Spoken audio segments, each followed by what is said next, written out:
क्या प्रियंका नखरे कर रही है कि मैं उसे मनाऊं? उसने खुद से कहा कि नहीं पवन, अब तुम नहीं पिघलोगे। माँ ठीक कहती है कि उसे जरूरत से ज्यादा अहमियत दी तो ये तुम्हारे सिर पर सवार हो जाएगी। उसने तकिया कान पर रख लिया, अपने दिमाग में उठने वाली उन सोचों को दबा दिया जो उसे पुकार पुकार कर कह रही थी कि बाहर कुछ गलत हो रहा है।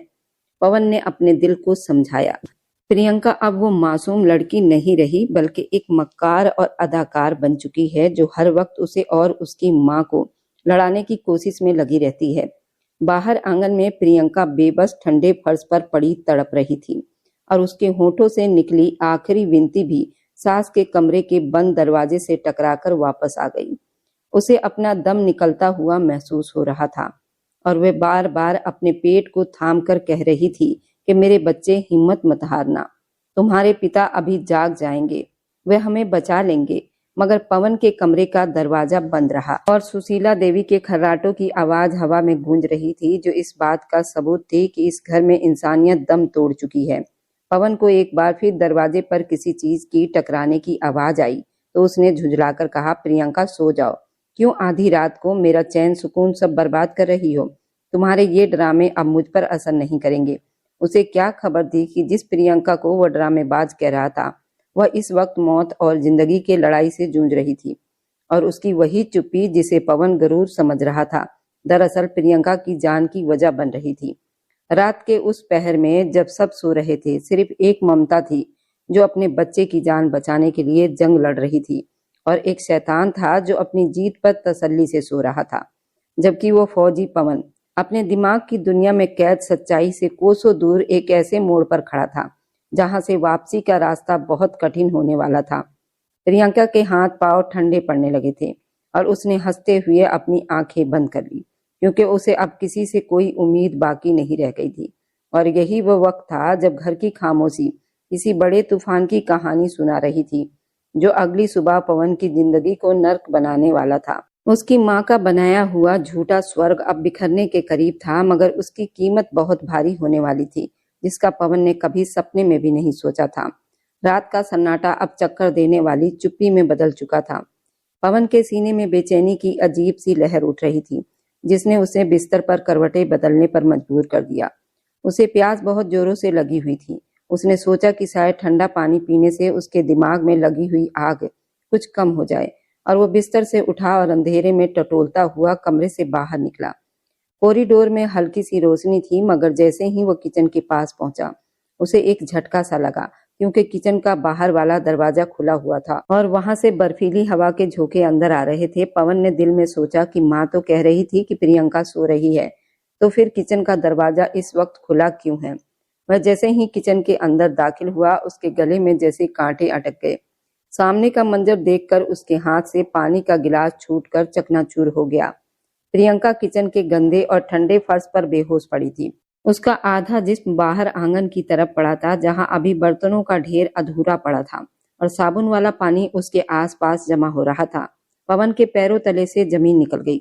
वह दीवानों की तरह आगे बढ़ा और प्रियंका का सिर अपनी गोद में रखा। प्रियंका, आंखें खोलो, ये क्या मजाक है? तुम यहाँ क्या कर रही हो? पवन ने उसके चेहरे को थपथपाया मगर प्रियंका का जिस्म बर्फ से भी ज्यादा ठंडा हो चुका था। उसके होंठ सफेद पड़ चुके थे, सांस इतनी उखड़ी हुई थी जैसे कोई परिंदा आखिरी बार पंख फड़फड़ा रहा हो। पवन ने घबराकर अपनी माँ को बुलाया, माँ जल्दी बाहर आओ, देखिए प्रियंका को क्या हो गया।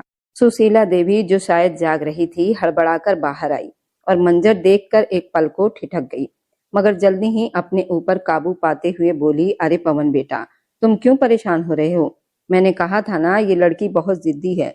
मैंने उसे मना किया था कि रात को रसोई में न जाना मगर ये शायद चुपके से कुछ खाने आई होगी और उसे चक्कर आ गया होगा।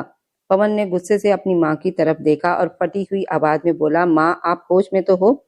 जरा देखिए तो सही, उसके हाथ साबुन से भरे हुए हैं। ये यहाँ खाने नहीं आई थी, यहाँ बर्तन धो रही थी और बर्तन जो आपने मुझे कहा था कि आप धोती हैं। प्रियंका का ये हाल देखकर मुझे बताइए, क्या ये एक आराम करने वाली औरत का चेहरा है? सुशीला ने बात काटने की कोशिश की और बोली, देखो पवन, मुझ पर चिल्लाओ मत, मैं तुम्हारी माँ हूँ। हो सकता है उसने जानबूझकर खुद को गिराया हो ताकि तुम्हें दिखा सके। पवन ने प्रियंका को अपनी बाहों में उठाया तो उसे ऐसा लगा जैसे वह किसी खाली ढांचे को उठा रहा है। प्रियंका का वजन इतना कम हो चुका था। पवन का दिल खून के आंसू रोने लगा। उसने माँ की तरफ देखा, बिना ठंडे शब्दों में कहा, बस करो माँ, बहुत हो गया आपका ये झूठ वाला ड्रामा। प्रियंका की ये हालत एक दिन में नहीं हुई है। उसे महीनों से भूखा रखा गया है। उसे इस हाल में मजबूरी में लाया गया है। आप तो कहती थी कि वह राजकुमारी की तरह रहती है। क्या राजकुमारी किचन के फर्श पर बेहोश मिलती हैं?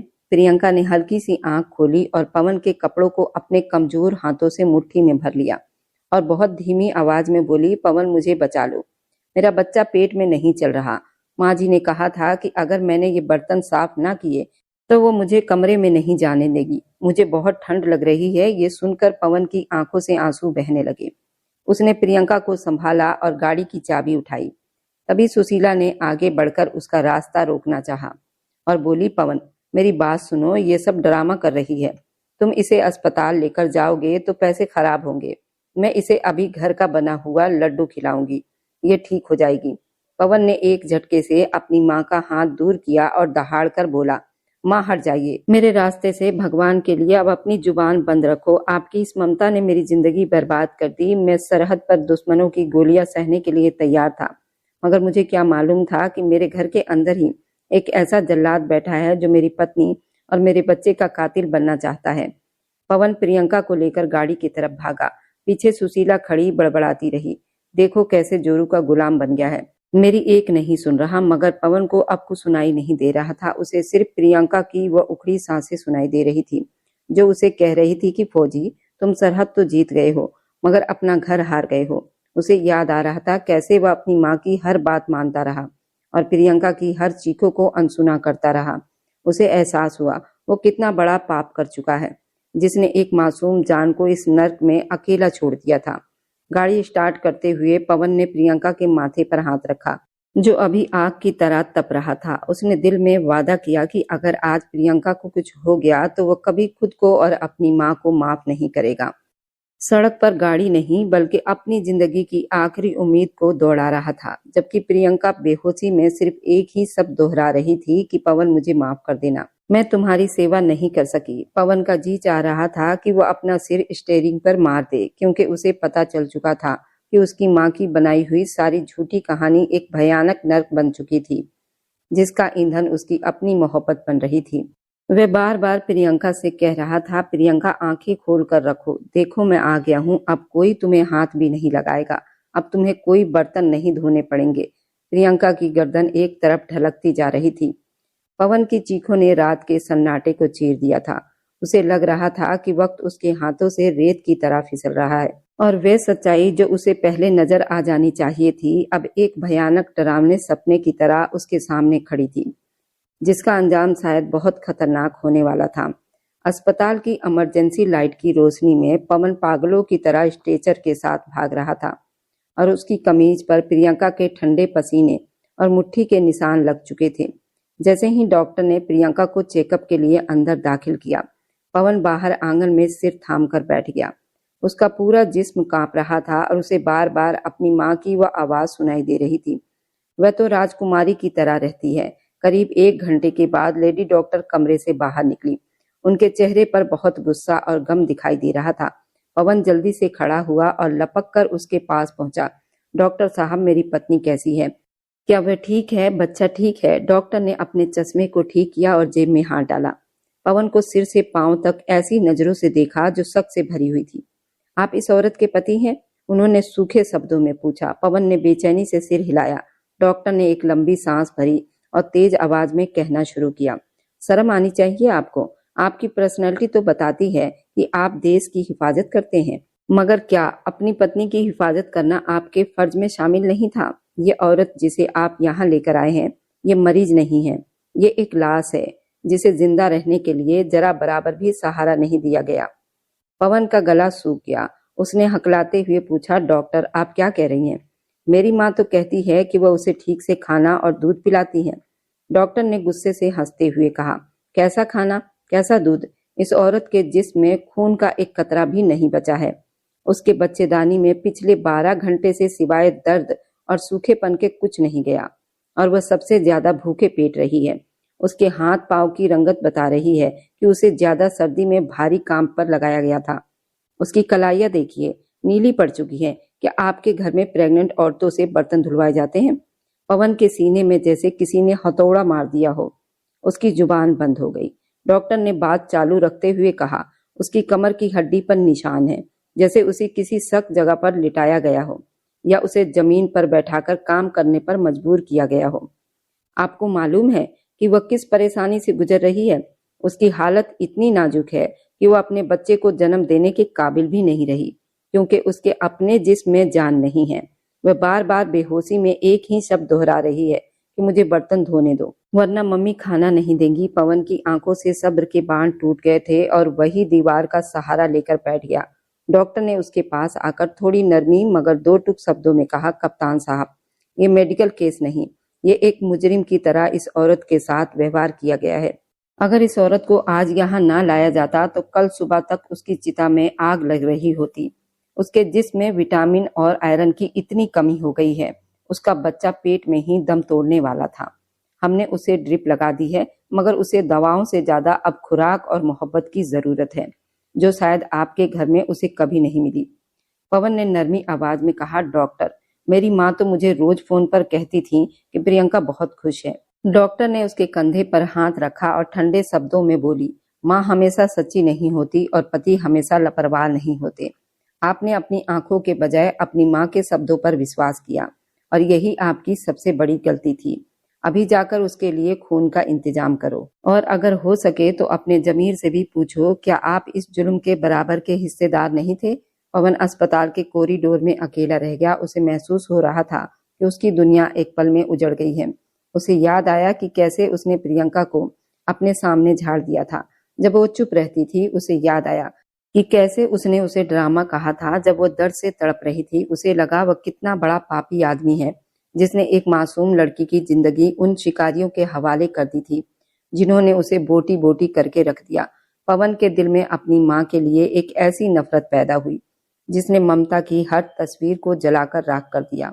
उसे समझ आ गया, जो सच्चाई उससे घर में छुपाई जा रही थी वह एक ऐसी हकीकत बनकर सामने आई है जिसका सामना करना उसके लिए नामुमकिन था। उसने फैसला किया कि अब और ज्यादा चुप नहीं रहेगा। प्रियंका के हर आंसू का हिसाब उन लोगों से लेगा जिन्होंने उसके घर को नर्क बना दिया था। पवन जब अस्पताल की वो भयानक रिपोर्ट जेब में डालकर घर की दहलीज पर पहुंचा तो उसके चेहरे पर एक ऐसी खौफनाक छाप थी जिसके पीछे तूफान छुपा हुआ था। सुशीला आंगन में कुर्सी डाले बड़े मजे से चाय पी रही थी। पवन को देखते ही उन्होंने प्याला मेज पर रखा और बड़ी बेचैनी का ड्रामा करते हुए बोली, अरे पवन बेटा, आ गए हो तुम? मैं तो अभी अभी पूजा करके बैठी हूँ और भगवान से प्रार्थना कर रही थी कि प्रियंका ठीक हो। डॉक्टर ने क्या कहा है? मेरा तो डर के मारे बुरा हाल हो रहा है। वह तो है ही कमजोर, जरा सी तकलीफ सहन नहीं कर पाती। पवन ने एक गहरी सांस ली और अपनी माँ की आंखों में झांकते हुए बहुत धीमे शब्दों में कहा, माँ, डॉक्टर ने कहा है बस मामूली कमजोरी है, थोड़ी देर में होश आ जाएगा तो मैं उसे ले आऊंगी। अभी उसे वहीं दाखिला करना होगा। सुशीला के चेहरे पर एक तसल्ली भरी लहर दौड़ी और उन्होंने चरपाई से बिस्कुट उठाते हुए कहा, देखा, मैंने कहा था ना कि वो ड्रामा कर रही है।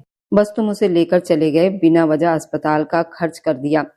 खैर, अब आ गए हो तो आराम करो, मैं तुम्हारे लिए खाना बना देती हूँ। पवन ने मुस्कुराने की नाकाम कोशिश की और कहा कि माँ, आप ठीक कहती हैं, शायद मैं ही ज्यादा जज्बाती हो जाता हूँ। वैसे प्रियंका के कमरे की अलमारी की चाबी कहाँ है? मुझे उसके कुछ कपड़े चाहिए थे। सुशीला ने चाबियों का गुच्छा लटकाते हुए कहा, अलमारी में क्या रखा है? उसके पास सब पुराने कपड़े ही तो हैं। मैंने तो उसे कहा था कि नए कपड़े सिलवा लो, मगर वह तो सस्ती सोच की है। पवन चाबी लेकर कमरे में गया तो उसने देखा कि वहां प्रियंका की अलमारी में उसके वे सूट जो पवन ने खुद खरीदे थे गायब थे और वहां सिर्फ कुछ फटे पुराने कपड़े पड़े हुए थे। वह बाहर आया तो सुशीला किचन में बड़बड़ा रही थी, अब ये मुसीबत घर आ जाएगी तो फिर नखरे दिखाएगी। पवन किचन के दरवाजे पर जाकर खड़ा हो गया और बोला, माँ, प्रियंका के और कपड़े कहाँ गए जो मैंने पिछले त्योहार पर उसे दिलाए थे? सुशीला ने हड़बड़ाकर जवाब दिया, अरे वह तो उसने खुद ही किसी को दे दिए और कहती है मुझे पसंद नहीं है। तुम इन बातों को छोड़ दो, ये बताओ कि अब तुम कितने दिन की छुट्टी पर आए हो? पवन ने अपनी माँ के हाथ देखे जो बड़ी सफाई से सब्जियां प्लेट में डाल रही थी और रोटी लगा रही थी। बोला, माँ, मैं सोच रहा हूँ अब मैं प्रियंका को अपने साथ ही अपनी ड्यूटी पर ले जाऊंगा, वहां का मौसम उसे अच्छा लगेगा। सुशीला ने जल्दी से हाथ रोका और ऊंची आवाज में बोली, ये क्या कह रहे हो पवन? वहां जंग के मैदान में उसे ले जाओगे? वह तो यहाँ एक गिलास पानी नहीं उठाती, वहां तुम्हारा जीना हराम कर देगी। उसे यहीं रहने दो, मैं हूं ना उसकी देखभाल के लिए।